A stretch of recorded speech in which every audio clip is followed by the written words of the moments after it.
Terus bagaimana hubungan dengan anak saya yang sekolah di pesantren ya? Hadis-hadis yang mengandung kaidah fikih ya, seperti misalnya innamal a'malu binniyat. Bismillah, alhamdulillah, wassalatu wassalamu ala rasulillah wa ala alihi wa sahbihi wa man tabi'u bi ihsanin ila yaumiddin. Amma ba'd. Para pemirsa Fatwa TV dan pendengar radio dimanapun Anda berada, alhamdulillah kita dapat kembali berjumpa dalam live interaktif Fatwa TV dengan program konsultasi Islam. Dan alhamdulillah pemirsa, program ini diasuh oleh Ustadz kita, Ustadz Dr. Musyafa Ad-Darini, hafizahullahu ta'ala. Dan kemudian salawat dan salam semoga selalu tercurahkan kepada suri tauladan kita, Rasul tercinta Muhammad sallallahu alaihi wasallam, dan juga kepada keluarga beliau, para sahabat dan orang-orang yang mengikuti beliau dengan baik hingga hari kiamat. Dan alhamdulillah pemirsa telah hadir bersama kita pemateri kita pada kesempatan kali ini Ustadz Dr. Musyafa Ad-Darini, hafizahullahu ta'ala. Kita sapa beliau terlebih dahulu. Assalamualaikum Ustaz. Waalaikumsalam. Alhamdulillah bkhair. Gimana? Syukran jazakallahu khairan Ustaz, sudah bisa hadir bersama kami di Fatwa TV. Afwan wa jazakum khairan. Ya pemirsa Fatwa TV, kami juga informasikan kepada pemirsa Fatwa TV dan pendengar radio yang ingin bertanya secara langsung atau berkonsultasi secara langsung pada Ustadz, Anda dapat menghubungi line interaktif kami di 0331 544 6087. Kami ulangi, pada para pemirsa Fatwa TV dan pendengar radio, jika Anda ingin bertanya secara langsung mengenai konsultasi Islam pada Ustadz, Anda dapat menghubungi line interaktif kami di 0331 544 6087. Dan pemirsa, sebelum kita memasuki tanya jawab, seperti biasa kita minta kepada Ustadz untuk menyampaikan beberapa nasihat Ustadz sebagai mukaddimah pada kesempatan kali ini Ustadz. Fadhal Ustadz. Bismillahirrahmanirrahim. Alhamdulillahirabbil alamin. Wassalatu wassalamu ala asyrafil anbiya'i wa sayyidil mursalin nabiyyina Muhammadin wa ala alihi wa sahbihi wa man tabi'ahum bi ihsanin ila yaumiddin.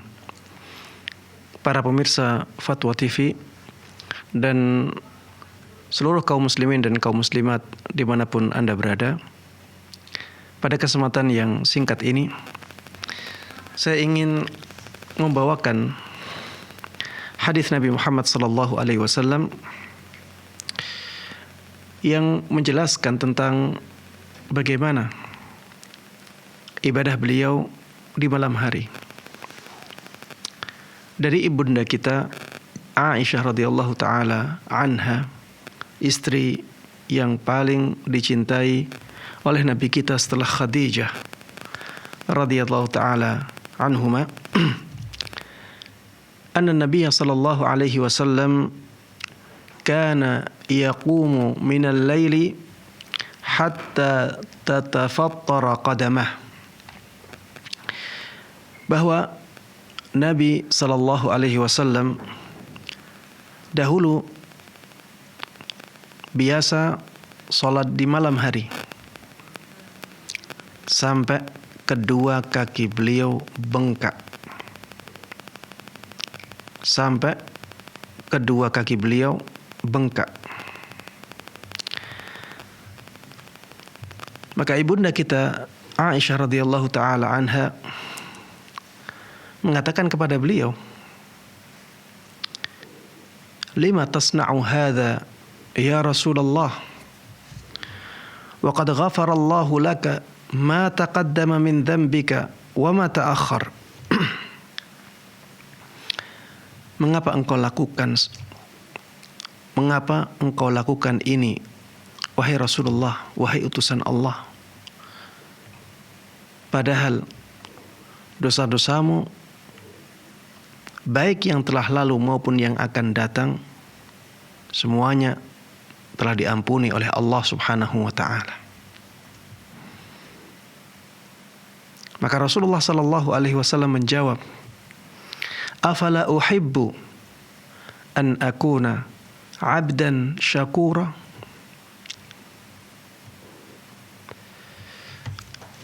Tidakkah aku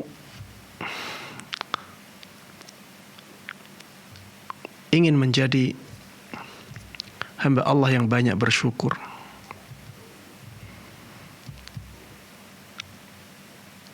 Hadis ini diriwayatkan oleh Imam Bukhari dan Imam Muslim. Dan ada pelajaran yang sangat berharga dari hadis ini. Pelajaran yang pertama adalah bahwa ketika kita diberikan kemuliaan oleh Allah Subhanahu wa taala yang tampak pada kita,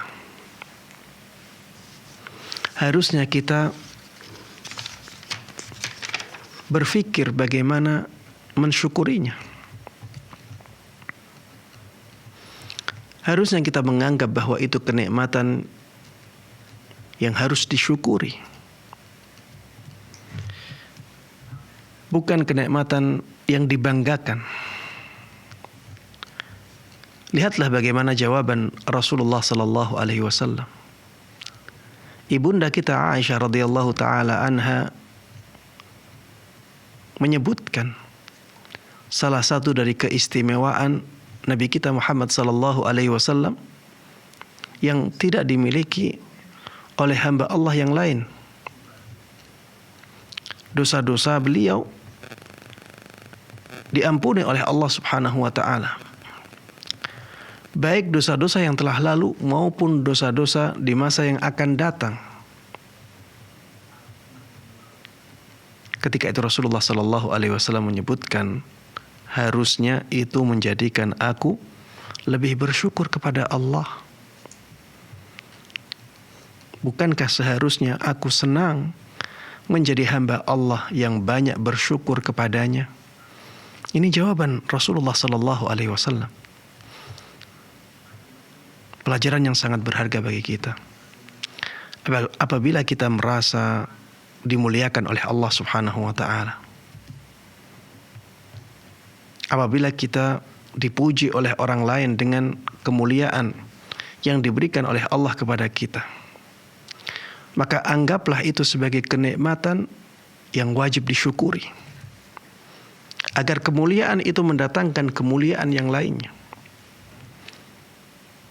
tidak malah mendatangkan rasa ujub atau bangga.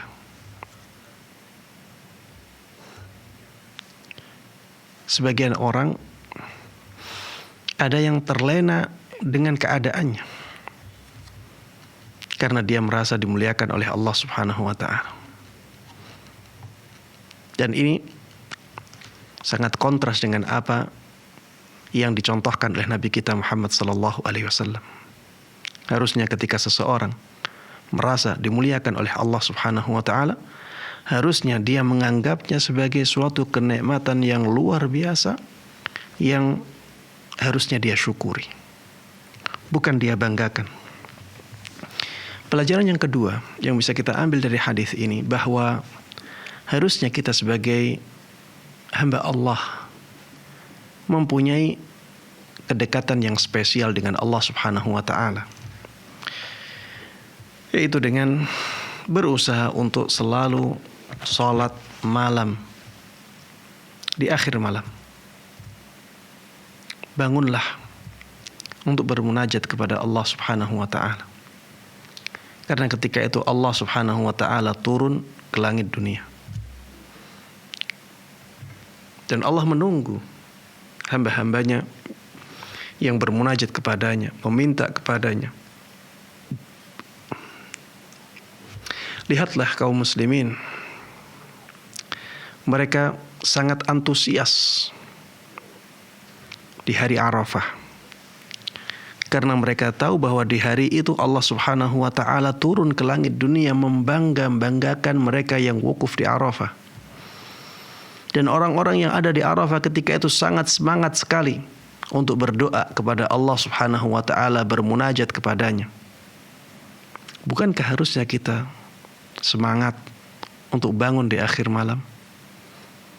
Karena ada keistimewaan yang sama, yaitu Allah Subhanahu wa taala turun ke langit dunia dan Allah menunggu siapa di antara hambanya yang meminta kepadanya, yang bermunajat kepadanya. Maka harusnya kita punya tekad yang kuat untuk bangun di akhir malam.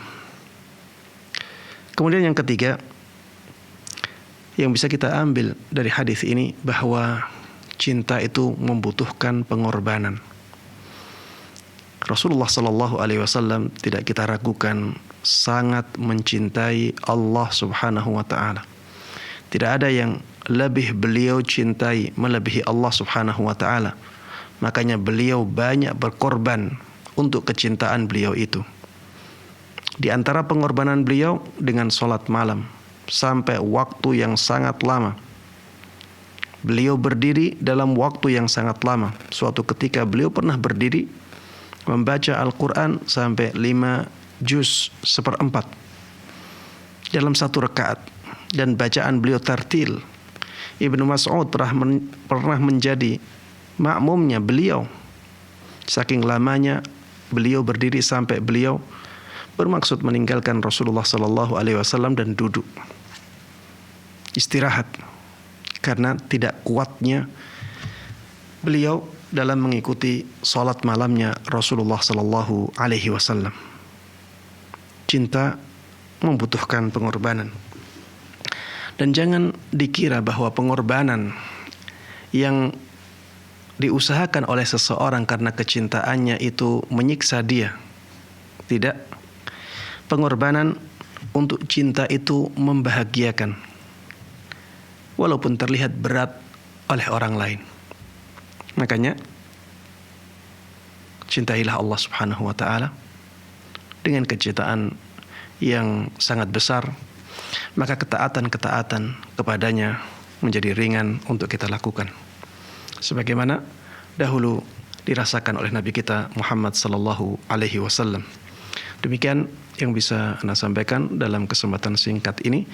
Mudah-mudahan bermanfaat, mudah-mudahan Allah berkahi, dan mudah-mudahan Allah Subhanahu Wa Taala menjadikan kita bisa mengamalkannya. Amin amin ya rabbal alamin. Jazakallah khairan Ustaz. Jazakum khairan. Demikianlah pemirsa nasihat pembuka dari Ustadz pada kesempatan kali ini, dan kami juga informasikan pada para pemirsa Fatwa TV dan pendengar radio bahwasanya live interaktif kita pada kesempatan kali ini juga disiarkan atau direlay oleh beberapa stasiun radio. Di antaranya ada Radio MD FM Probolinggo, kemudian Radio Binbas Yogyakarta, Radio Sahabat Tegal, Radio Hang FM Batam, kemudian Radio Amuba Pangkal Pinang, kemudian Radio Sago FM Sumatera Barat, Radio Gema FM Bontang, Radio Al-Hikmah Banyuwangi, kemudian Radio Tuah FM Riau, dan Radio Emas FM Sragen. Dan kembali kami informasikan pada para pemirsa Fatwa TV yang ingin bertanya secara langsung pada Ustadz, Anda dapat menghubungi line interaktif kami di 0331 544 6087. Baik, kita bacakan pertanyaan yang sudah ada di meja redaksi Fatwa TV Ustadz. Dari Nurul Hasan Ustadz dari Jawa Barat, Kota Bogor. Bismillah. Assalamualaikum Ustadz. Sekarang model masker macam-macam Ustadz. Apakah tali masker yang diberi bunga-bunga, manik-manik, dan maskernya diberi hiasan termasuk menampakkan perhiasan Ustadz? Jazakallahu khairan Ustadz. Iya. Allah Ta'ala alam. Ana melihat ini termasuk dalam tindakan menampakkan perhiasan. Ya. Ini termasuk di antara tindakan menampakkan perhiasan yang sebaiknya ditinggalkan, ya. Untuk apa kita memperlihatkan yang seperti itu? Kalau tidak ingin agar orang lain tertarik dengan kita. Padahal kita tahu bahwa wanita itu fitnah bagi laki-laki. Dan Rasulullah Sallallahu Alaihi Wasallam dahulu pernah bersabda, "Ma taraktu fitnatan ba'di adarra 'ala rijali minan nisa." Aku tidak tinggalkan fitnah atau godaan setelahku yang lebih membahayakan kaum laki-laki melebihi kaum wanita. Maka ya, yang seperti ini sebaiknya ditinggalkan. Wallahu ta'ala a'lam. Jazakallah khairan Ustaz. Demikianlah yang bertanya, semoga dapat dipahami. Dan kembali kita bacakan Ustaz pertanyaan yang sudah ada dari hamba Allah dari DKI Jakarta. Assalamualaikum warahmatullahi wabarakatuh Ustaz. Waalaikumsalam. Perusahaan tempat saya bekerja ada satu proyek yang diberikan kepada freelancer karena manajer kami menganggap kami sudah tidak bisa handle lagi. Namun si freelancer ini meminta bantuan kami untuk handle juga. Jadi nanti kami akan diberikan pembagian fee-nya Ustadz. Pertanyaan saya, apakah uang tersebut halal bila kami terima? Mengingat direktur kami tahunya proyek tersebut sudah diberikan kepada freelancer tadi Ustadz. Jazakallah khair.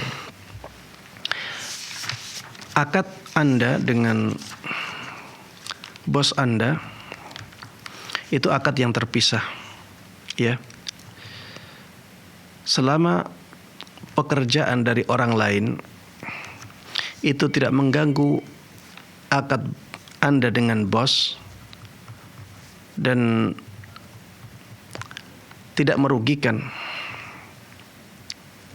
maka yang seperti ini dibolehkan. Ya, misalnya Anda dengan bos Anda punya akad antara jam 7 sampai jam 3 sore misalnya. Kemudian Anda mengerjakan tugas dari orang lain di luar jam tersebut, maka yang seperti ini tidak mengganggu akad Anda dengan bos Anda. Apabila kenyataannya seperti ini, maka tidak ada masalah. Ya, tidak ada masalah Anda menjalin kerjasama dengan orang lain di selain waktu pekerjaan Anda dengan bos Anda. Tapi kalau misalnya akad tersebut mengganggu pekerjaan Anda kerjakan di jam ketika Anda kerja dengan bos Anda,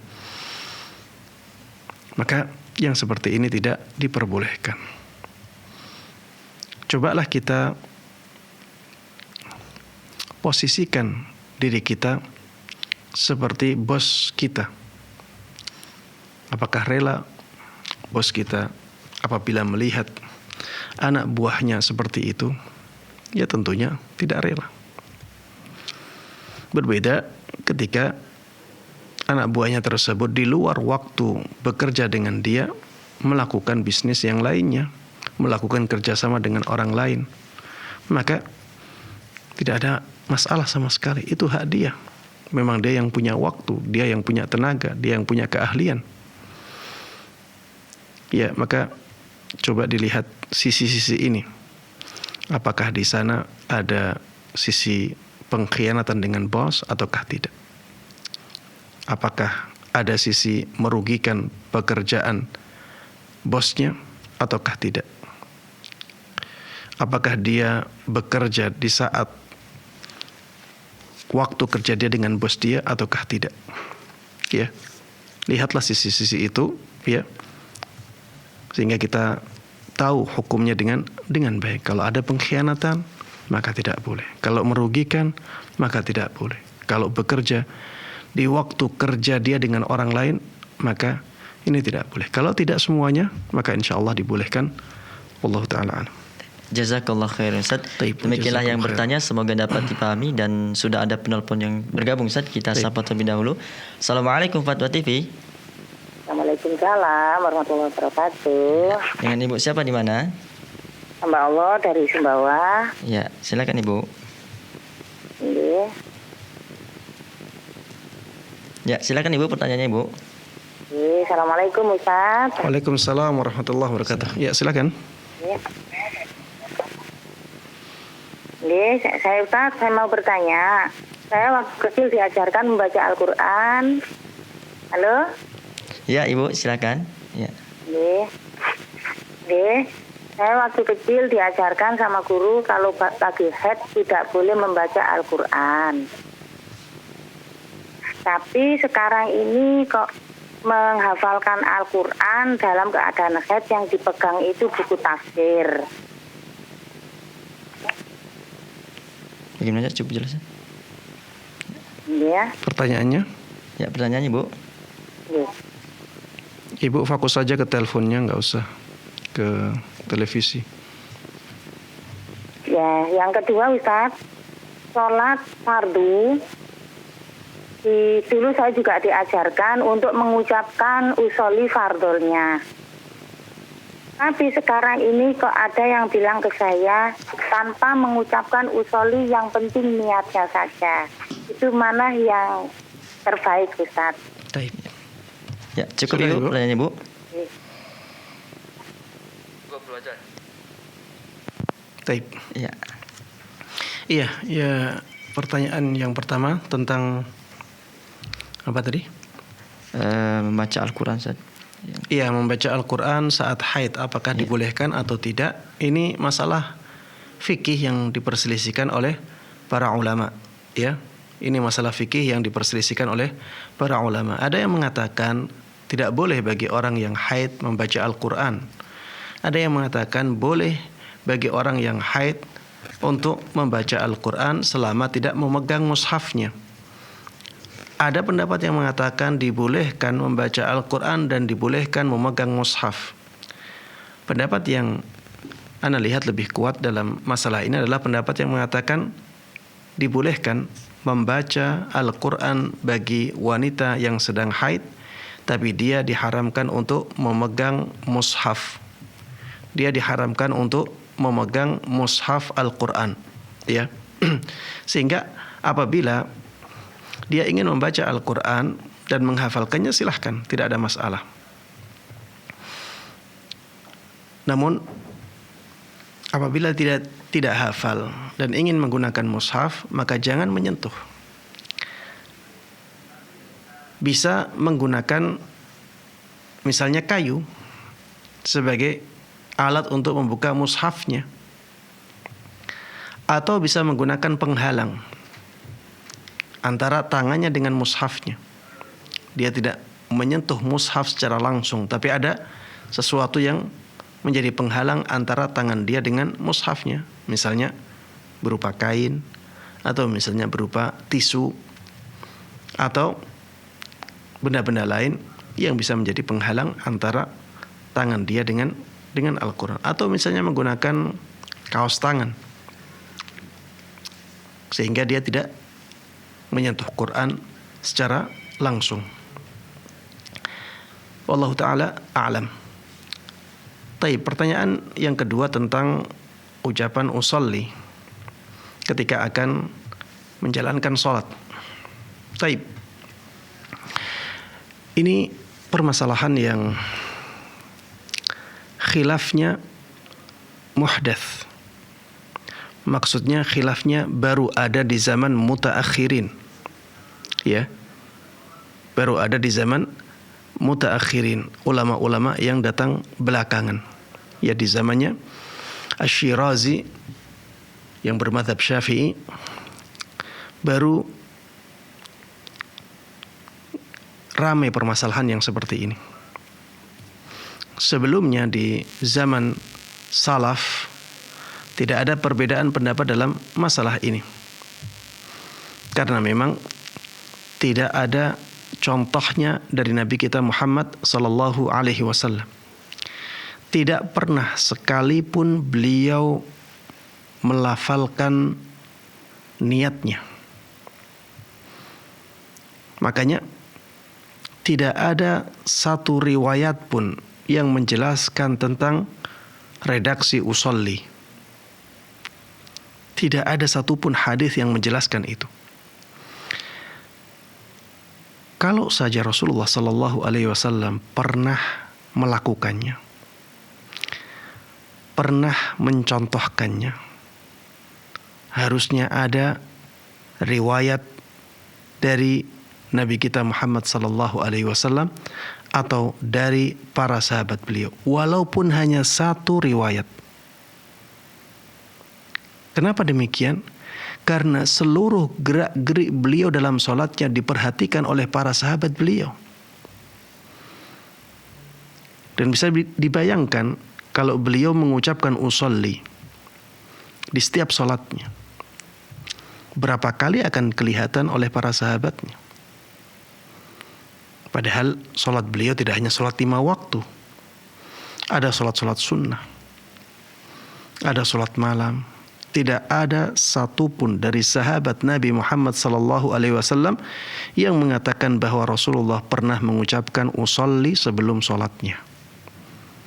Kalau Rasulullah sallallahu alaihi wasallam tidak pernah melakukan yang seperti itu, maka mengapa kita melakukannya? Dahulu sahabat Nabi Muhammad sallallahu alaihi wasallam menyampaikan sesuatu yang sangat samar dari beliau ketika beliau sholat. Seperti misalnya gerakan jenggot beliau. Gerakan jenggot beliau disampaikan oleh sahabat Nabi Muhammad sallallahu alaihi wasallam, ya, bahwa kami tahu bacaan Rasulullah sallallahu alaihi wasallam di dalam sholatnya itu dengan pergerakan jenggotnya. Coba bayangkan, pergerakan jenggot saja terlihat oleh mereka dan mereka sampaikan.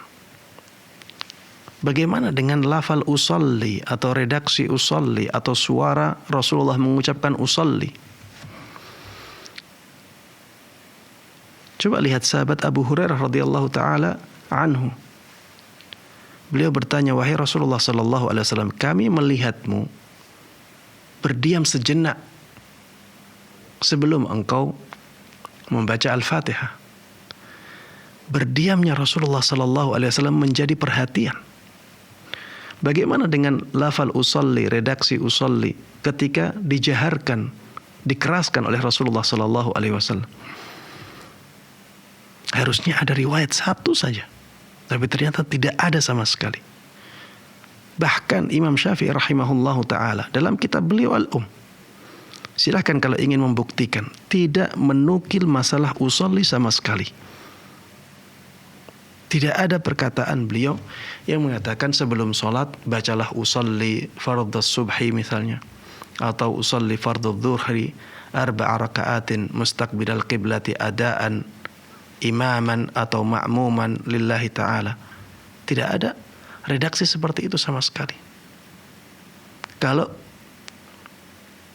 itu dicontohkan oleh Nabi kita Muhammad sallallahu alaihi wasallam, dicontohkan oleh sebagian sahabatnya atau seluruh sahabatnya, harusnya ada riwayat tentang itu, ya. Ternyata tidak ada. Maka itu menunjukkan bahwa tidak ada contoh tentang hal tersebut dari Nabi kita Muhammad sallallahu alaihi wasallam maupun dari para sahabatnya. Kalau tidak ada contoh dari mereka, maka tirulah mereka dalam meninggalkan lafal usolli. Wallahu ta'ala a'lam. Jazakallah khair Ustaz. Jazakum khair. Ya, demikianlah yang bertanya, semoga dapat dipahami. Dan kembali kita sapa penelpon yang sudah bergabung Ustaz. Ya. Assalamualaikum Fatwa TV. Waalaikumsalam warahmatullahi wabarakatuh. Ya, dengan Bapak siapa di mana? Hamba Allah di Banyuwangi. Ya, silakan Bapak. Assalamualaikum Ustaz. Waalaikumsalam warahmatullahi wabarakatuh. Ya, Masya Allah ini dekat dengan Jember ini. Dari Banyuwangi Ustaz. Iya. Ya. Mau tanya tentang lembaga kursus pendidikan. Saya kan punya lembaga kursus Pak Ustadz. Iya. Di situ materinya satu perhotelan, kapal pesiar, pramugari, akuntansi perbankan, itu yang kami ajarkan. Nah, apakah rezeki dari yang saya berikan ilmu itu halal atau tidak? Karena berkaitan misalnya kalau anaknya kerja di kapal pesiar, kemudian dia bagian housekeeping bersih-bersih di kapal pesiar, apakah rezeki anak tersebut halal atau subhat? Karena istilahnya bergabung dengan katakanlah rezeki yang lain. Kalau dia kerja di pramugari, nah apakah pramugari kan tidak kalau bepergian harus ada mahramnya kalau perempuan. Nah, bagaimana rezekinya pramugari? Sama misalnya perbankan juga. Kalau dia misalnya saya mengajarkan accounting perbankan, kemudian anak tersebut kerja di bank. Nah, bagaimana ini korelasinya Pak Ustadz? Terima kasih. Assalamualaikum. Waalaikumsalam warahmatullahi wabarakatuh. Ya, Masya Allah, pertanyaannya sudah menunjukkan jawabannya. Pertanyaannya sudah menunjukkan jawabannya. Jadi apabila ada sebuah pekerjaan yang dilarang oleh syariat, maka mengajarkannya juga dilarang oleh syariat. Gaji yang dihasilkan darinya juga dilarang oleh syariat, maksudnya diharamkan. Makanya sebenarnya lembaga kursus itu tidak ada masalah apabila yang diajarkan itu sesuatu yang tidak bertentangan dengan syariat. Syaratnya mudah sebenarnya. Yang penting tidak bertentangan dengan syariat. Tidak harus yang diajarkan di dalam lembaga kursus tersebut sesuatu yang disebutkan oleh syariat. Tidak harus. Tapi yang penting tidak bertentangan dengan syariat saja. Karena ini masalah dunia. Pada asalnya dibolehkan. Pada asalnya dibolehkan. Dia menjadi haram apabila ada unsur yang menjadikannya haram. Misalnya ilmu yang diajarkan adalah ilmu perbankan. Dan misalnya ilmu perbankan tersebut dekat dengan bank ribawi. Maka mengajarkannya menjadi tidak boleh. Karena praktek dalam bank ribawi itu tidak dibolehkan. Begitu pula mengajarkan ilmu tentang pramugari misalnya. Karena pekerjaan pramugari ini tidak dibolehkan, maka mengajarkan ilmu tentang hal tersebut juga tidak dibolehkan. Mungkin banyak yang protes, Ustadz, ini pramugari kenapa diharamkan? Iya, yang pertama karena sulit untuk menjaga aurat. Yang kedua ada sisi safar tanpa mahram, ya. Dan yang ketiga, ya jelas sulit untuk menghindari ikhtilat antara laki-laki dan perempuan di tempat kerja. Dan betapa banyak kita melihat ada antara pramugari dengan pramugara terjadi pembicaraan yang sangat intens padahal mereka bukan mahramnya. Apabila sebuah pekerjaan diharamkan, maka wasilah menujunya diharamkan, hasilnya juga diharamkan, ya. Maka saran saya bagi Bapak yang mempunyai lembaga kursus untuk mengubah atau mengganti materi-materi yang ada pertentangannya dengan syariat dengan materi-materi yang tidak ada pertentangannya dengan syariat, ya. Dan alhamdulillah masih banyak ilmu lain yang bisa lebih bersih hasilnya dan tidak banyak syubhatnya. Dan jangan mengira bahwa kalau kita bekerja dengan cara yang syar'i saja, itu nanti rizki kita menjadi seret, menjadi sedikit. Jangan berpikir seperti itu, jangan beranggapan seperti itu. Rizki kita itu sudah dijatah oleh Allah Subhanahu wa taala, ada takdir di sana. Ya. Kita bekerja dari cara yang halal atau haram, rizki kita sama, jatah rizki kita sama. Bukan berarti dengan melakukan yang diharamkan oleh Allah, rizki kita menjadi lebih lancar. Dan tidak pula sebaliknya, ketika kita melakukan apapun yang apapun yang dibolehkan oleh Allah dan tidak melanggar syariatnya, rizki kita menjadi bertambah. Tidak, ya. Rizki kita sama, sudah dijatah oleh Allah Subhanahu wa taala, maka jangan sampai kita khawatir untuk mencukupkan diri dengan jalan-jalan rizki yang dihalalkan oleh Allah Subhanahu wa taala. Wallahu taala a'lam. Untuk yang perhotelan dan pelayaran juga begitu, Ustaz, ya? Kalau yang perhotelan, ya, perhotelan ini masih terlalu umum, ya. Insyaallah masih boleh. Yang pelayaran juga masih terlalu umum. Insyaallah dibolehkan, ya. Insyaallah dibolehkan karena itu masih umum. Berbeda dengan pramugari, mayoritas yang berhubungan dengan pramugari itu diharamkan. Begitu pula Bank, kan? masalah bank, ya, mayoritas yang berhubungan dengan bank itu diharamkan. Maka kita mengambil hukum atau mengembalikan hukum kepada keadaan mayoritas, keadaan yang biasanya bagaimana, ya. Adapun keadaan-keadaan kecil, ya, maka kita tidak mengaitkan hukum dengan keadaan-keadaan kecil yang jarang terjadi itu. Wallahu ta'ala. Jazakallah khair, Ustaz. Demikianlah Bapak yang bertanya, semoga dapat dipahami. Dan kembali kita sapa penelpon yang sudah terhubung. Assalamualaikum Fatwa TV. Waalaikumsalam warahmatullahi wabarakatuh. Ya, dengan Bapak siapa di mana? Dari Bapak Saleh Haji di Bengkulu. Ya, silakan Bapak. Ustadz, Ya. pada saat sakaratul maut itu kan setengah sadar. Nah, pada saat itu sudah masuk waktu sholat. Taib. Nah, bagaimana caranya yang sakit itu bisa melaksanakan tayamum maupun sholatnya, Ustadz?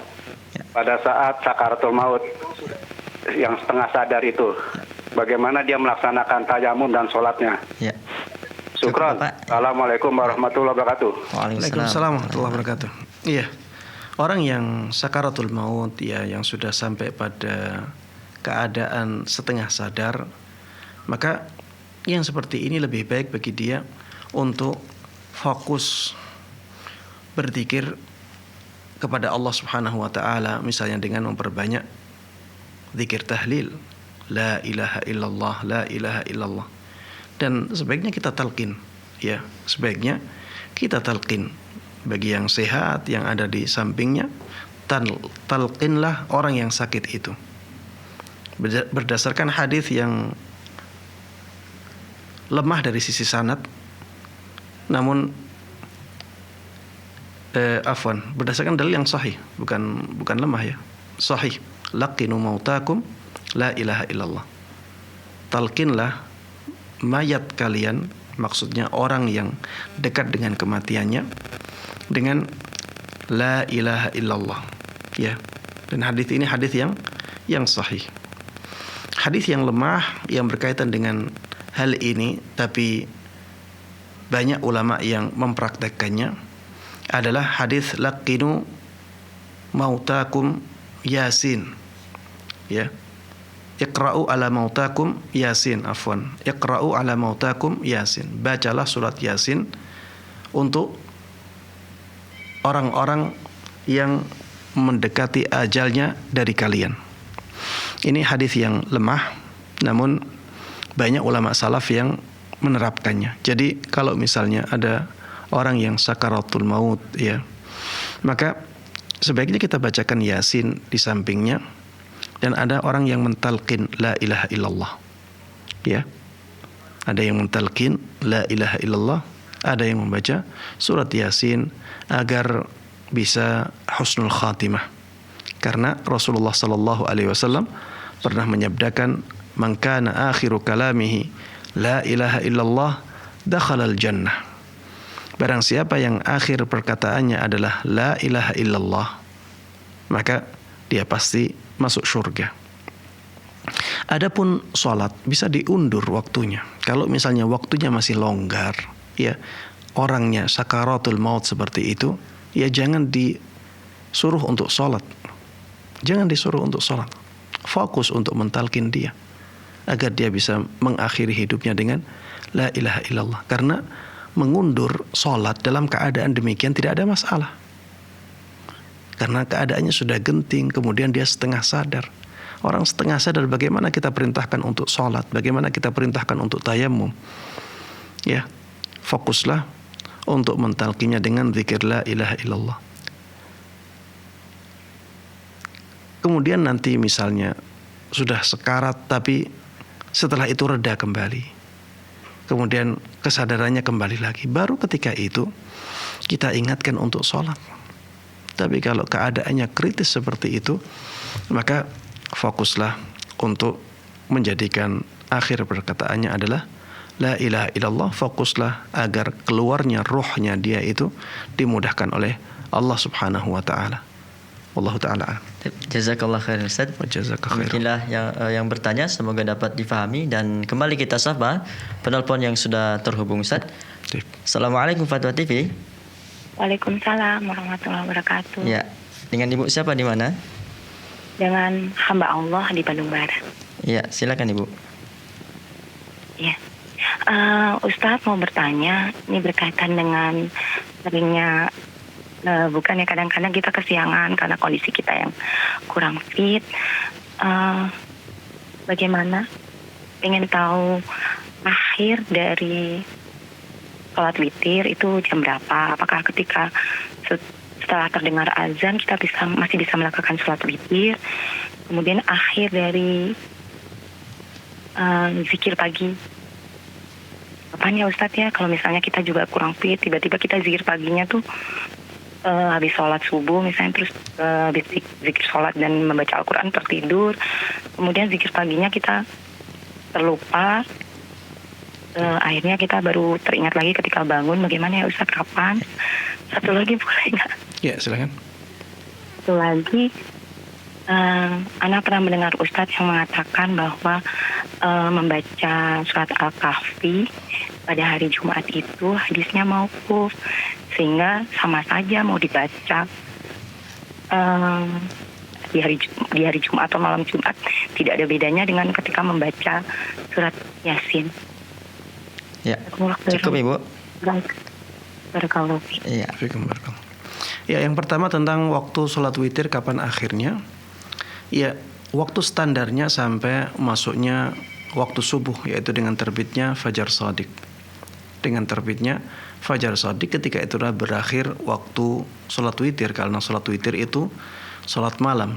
Ya, ij'alu min akhiri salatikum bil laili witra. Ij'alu min akhiri salatikum bil laili witra.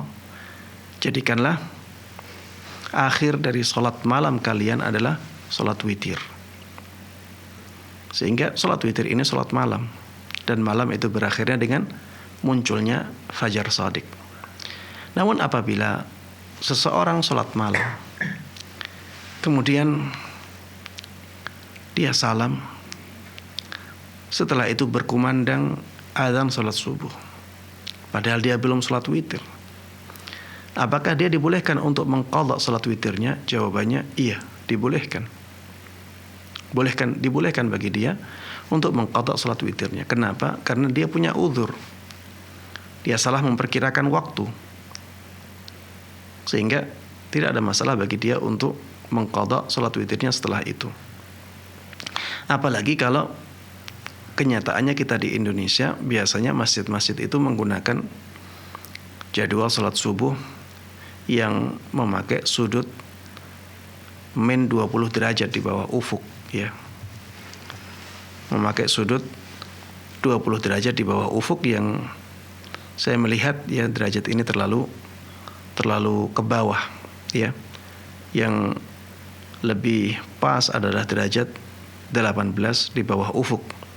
Dan ada perbedaan sekitar 8 menit antara derajat 20 sampai derajat 18, karena setiap derajatnya itu rata-rata perbedaan waktunya 4 menit. Baik. Sehingga apabila seseorang mendengar azan ketika dia salam, maka segeralah untuk sholat witir setelah itu. Segeralah untuk sholat witir setelah itu, karena ada sekitar 8 menit dari jadwal depak yang ada saat ini yang menyisakan waktu malam. Wallahu ta'ala a'lam.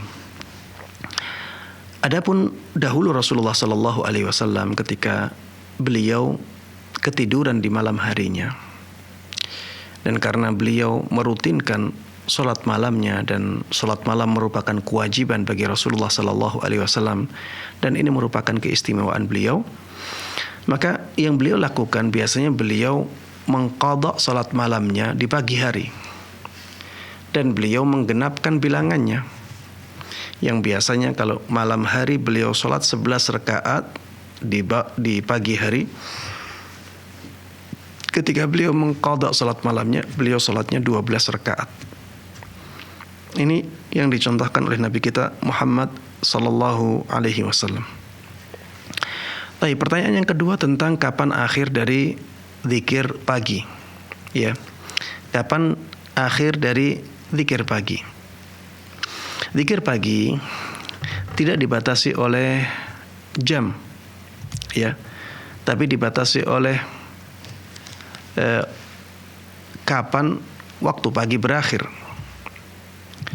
Waktu pagi dimulai dari terbitnya fajar shadiq, dari mulai masuknya waktu subuh.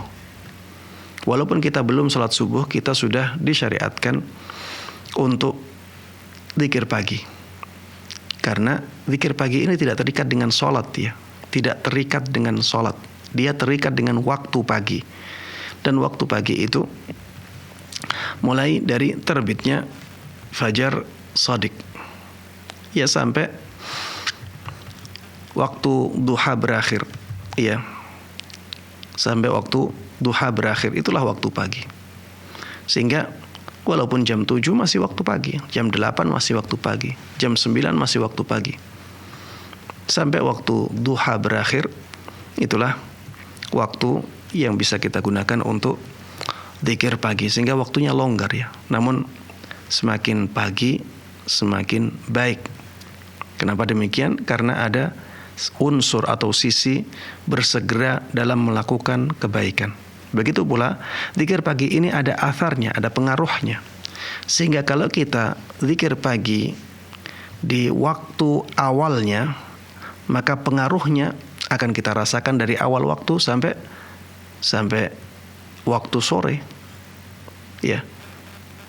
Sehingga kita kalau zikirnya lebih cepat, maka kita akan merasakan pengaruhnya lebih lama. Wallahu taala a'lam. Kemudian pertanyaan yang ketiga tentang keabsahan hadis yang menjelaskan tentang keutamaan membaca surat Al-Kahfi. Ya.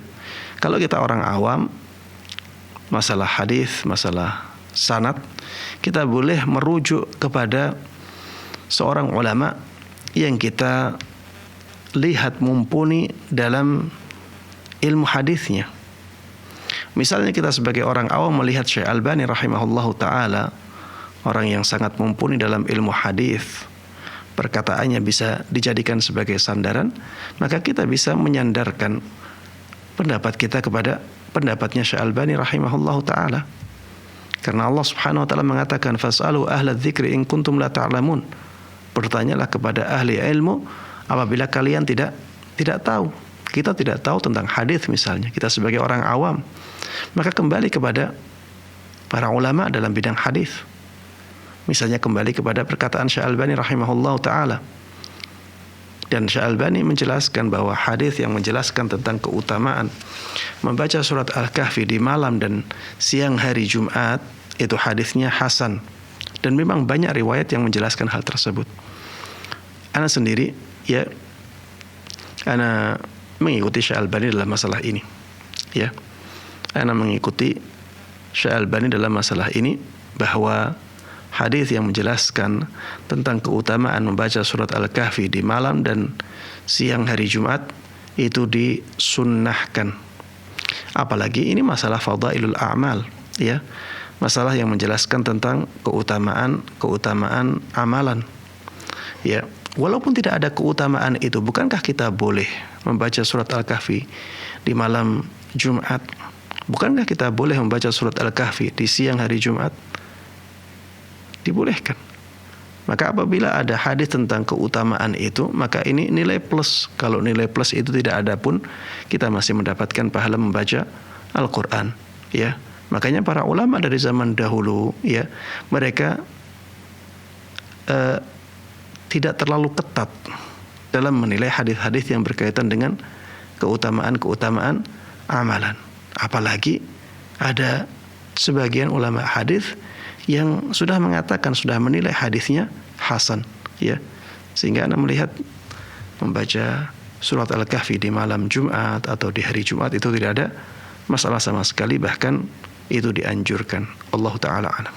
Jazakallah khair Ustaz. Demikianlah ibu yang bertanya, semoga dapat dipahami. Dan kembali kita sapa penelpon yang sudah terhubung. Assalamualaikum Fatwa TV. Waalaikumsalam warahmatullah. Ya, dengan ibu siapa di mana? Ibu Gusti di Jakarta. Ya, silakan ibu.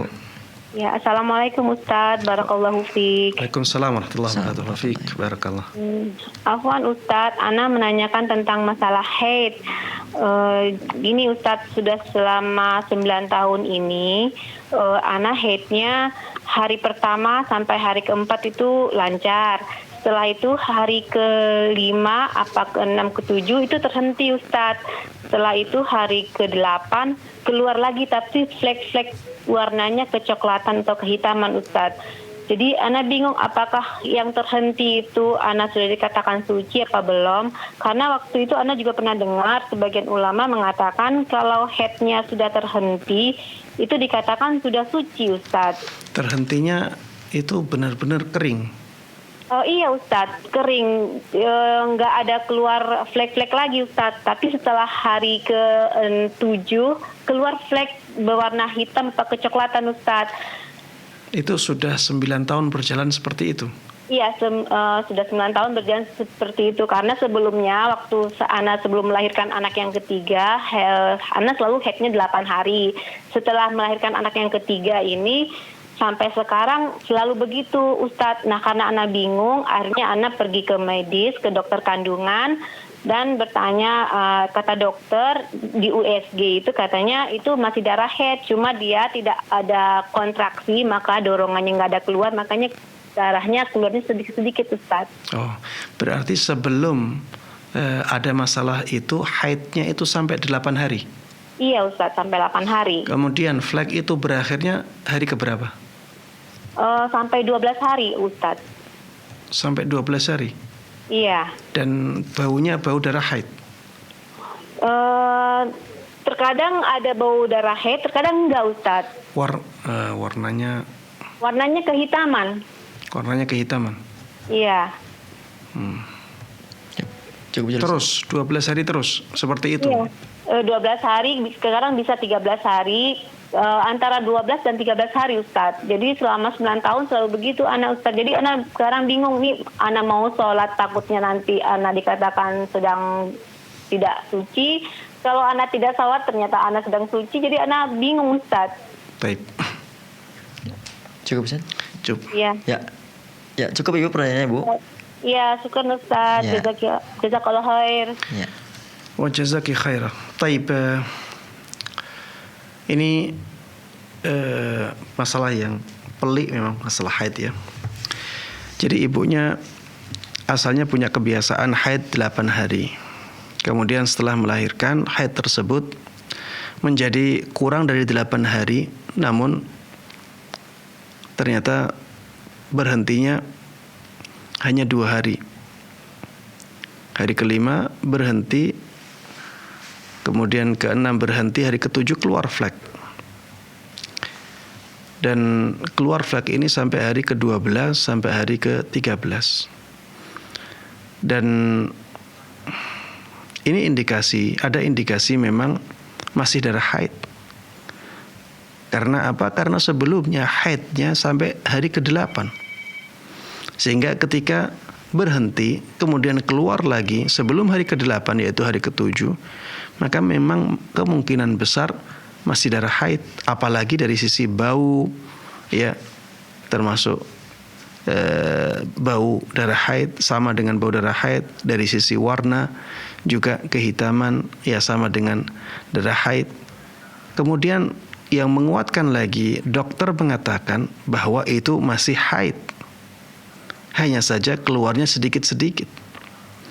Maka dari indikasi-indikasi yang lumayan banyak ini, dari sisi sifat darahnya, dari sisi perkataan dokter, dari sisi kebiasaan, ya saya juga lebih condong ke pendapat atau ke opini yang mengatakan bahwa itu adalah darah haid. Karena memang masih di hari-hari darah haidnya keluar, ya. Bercak atau flek tidak dianggap sebagai darah haid ketika keluarnya di luar hari-hari haid dan tidak bersambung dengan darah haid, ya, tidak bersambung dengan darah haid. Kalau masih bersambung dengan darah haid, maka masih dianggap sebagai darah haid, ya. Apalagi ketika sifatnya itu menyerupai darah haid, baunya bau yang busuk, ya, bukan bau darah segar. Kemudian warnanya tidak merah, tapi warnanya kehitam-hitaman. Apalagi tadi, ya, kebiasaan dia biasanya itu sampai 8 hari.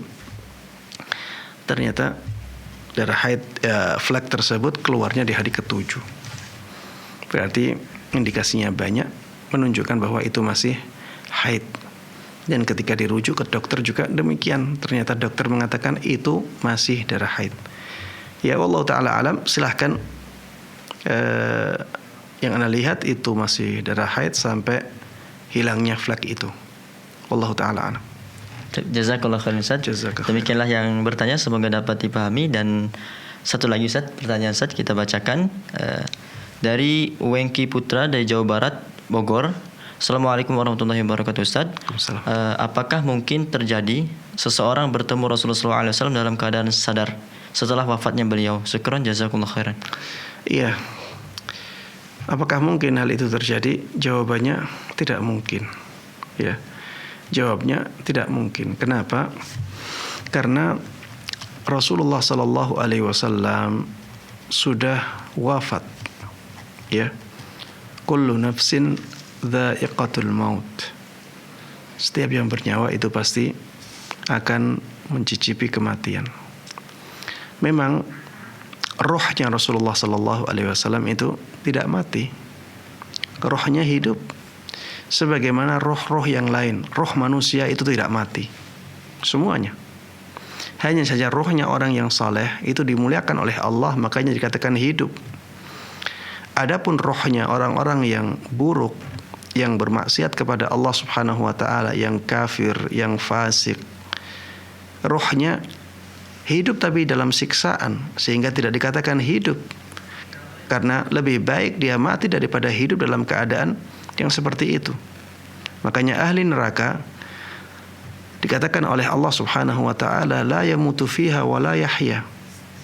Mereka di neraka itu tidak mati tapi juga tidak hidup, karena memang kehidupan yang sangat hina, kehidupan yang sangat sengsara. Ya. Begitu pula dengan roh-roh orang yang kafir, orang yang ahli maksiat, orang yang fajir. Rohnya tidak dikatakan hidup karena kehidupan roh tersebut sangat berat. Hanya rohnya orang-orang yang saleh yang dikatakan hidup. Dan kita yang hidup di alam dunia ini tidak mungkin bisa bertemu dengan rohnya orang yang hidup di alam barzakh. Kata-katanya saja barzakh. Wa min waraihim barzakhun ila yaumi yub'atsun. Kata-kata barzakh itu dinding pemisah. Sehingga tidak mungkin dalam keadaan kita sadar kita bertemu dengan rohnya orang yang sudah meninggal. Berbeda dengan mimpi. Bisa jadi orang yang mimpi bertemu dengan Rasulullah sallallahu alaihi wasallam, bisa jadi. Ya, tapi kalau secara sadar ini tidak mungkin terjadi. Allah taala alam. Kalau itu mungkin terjadi harusnya para sahabat, mereka yang paling berhak untuk bertemu dengan Rasulullah sallallahu alaihi wasallam, tapi tidak demikian. Ya. Ketika Rasulullah sallallahu alaihi wasallam sudah wafat, para sahabat beliau tidak ada satupun yang bertemu dengan beliau dalam keadaan sadar. Wallahu taala alam. Jazakallah khairan Ustaz. Demikianlah yang bertanya, semoga dapat dipahami. Dan tadi adalah pertanyaan terakhir kita Ustaz pada kesempatan kali ini, karena waktu yang membatasi kita. Dan kami ucapkan jazakallah khairan Ustaz atas waktu dan ilmunya Ustaz. Dan kembali kami informasi kepada para pemirsa Fatwa TV, Anda dapat terus menyaksikan live interaktif Fatwa TV pada setiap hari Senin hingga Jumat. Dan bagi Anda yang ingin mengetahui informasi mengenai Fatwa TV dan Dewan Fatwa Perhimpunan Al-Irsyad, Anda dapat menghubungi atau mengunjungi website kami di www.dewanfatwa.com. Dan kita tutup live interaktif kita pada kesempatan kali ini dengan doa kafaratul majelis. Subhanakallahumma bihamdika asyhadu an la ilaha illa anta astaghfiruka wa atubu ilaik. Wassalamualaikum warahmatullahi wabarakatuh. Ya Allah. Terus bagaimana hubungan dengan anak saya yang sekolah di pesantren, Pak? Hadis yang mengandung kaidah fikih, ya, seperti misalnya innamal a'malu binniyat. Ini